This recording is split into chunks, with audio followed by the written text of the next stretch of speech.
একটা মেয়ে 2-4টা চর বসিয়ে দিল আমার গালে। আমি উপরে তাকানোর আগেই মেয়েটা আমাকে বলতে শুরু করলো, সুন্দরী মেয়ে দেখলে শরীর ঠিক থাকে না? শরীরে হাত দিতে ইচ্ছে করে? মেয়েদেরকে তো ইফটিজিং ভালোই করস। বাসায় মা বোন নাই নাকি? মা বোন থাকলে তো আর বাইরে মেয়েদের সাথে ইফটিজিং করতি না। কিভাবে যে এই লুচ্চাগুলো ভার্সিটিতে চান্স পায় আল্লাহ ভালো জানেন। এক নিঃশ্বাসে কথাগুলো বলে থামলো মেয়েটা। আমি এতক্ষণে সামনে তাকাতেই ক্রাশ খেলাম মেয়েটার উপর। কিন্তু আমি মেয়েটার কথাগুলো কানে না নিয়ে দেখতে লাগলাম মেয়েটার সৌন্দর্যকে। যদিও মেয়েটার কথাগুলো শুনে ইচ্ছা করছিল 2-4টা চর মেরে হাত পা ভেঙে দেই, কিন্তু তা করলাম না। শুধু মনে মনে বললাম, পরে মজা বুঝতে পারবি সোনা, কার শরীরে হাত দিছো তুমি।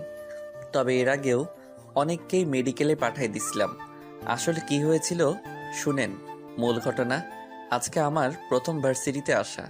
আমি খুবই স্বাভাবিক ও সাধারণভাবেই ভার্সিটিতে আসলাম, কিন্তু সমস্যা হলো আমি মাথা নিচু করে গেট দিয়ে ঢুকতেছিলাম, এমন সময় একটা মেয়ে নিজ ইচ্ছায় এসে আমার সাথে ধাক্কা খেয়ে আমাকে, উপরে যা পড়েছেন তাই বারবার বলা যাবে না, কারণ আমার তো মান সম্মান আছে তাই না।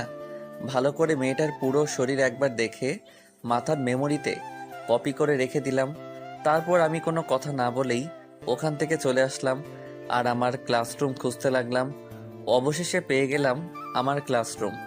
আমার নাম পলক, এবার অনার্স প্রথম বর্ষে পড়ুয়া এক ছাত্র। এখন এর চেয়ে বেশি কিছু বলার প্রয়োজন নেই। গল্প পড়তে থাকেন, এমনিতেই জানতে পারবেন। এর মাঝে রহস্য তো আছেই।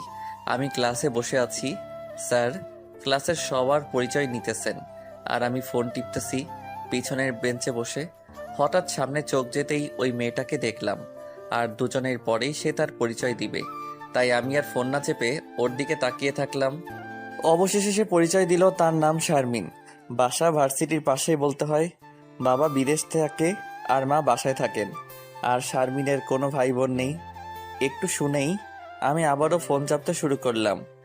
আমি ভালো ছাত্র নাকি খারাপ তা আমি বললাম না, আপনারা এমনিতেই জানবেন। নিজের প্রশংসা নিজে না করাই ভালো। তবে আমি সবচেয়ে পিছনের বেঞ্চে বসতে পছন্দ করি, কারণ আমি স্বাধীনতা পছন্দ করি সব সময়। কয়েকটা ক্লাস করার পরে বুঝতে পারলাম যে শারমিনকে সকল স্যার ম্যাডাম চিনে, আর ছাত্রী হিসেবেও বোঝা যাচ্ছে ভালো। তাই কিছু বলার বা কিছু করার আগে সাবধানতা অবলম্বন করতে হবে। আমি ক্লাস থেকে বাইরে তাকিয়ে দেখলাম রাজীব ভাই মাঠে দাঁড়িয়ে আছে। রাজীব ভাই আমার থেকে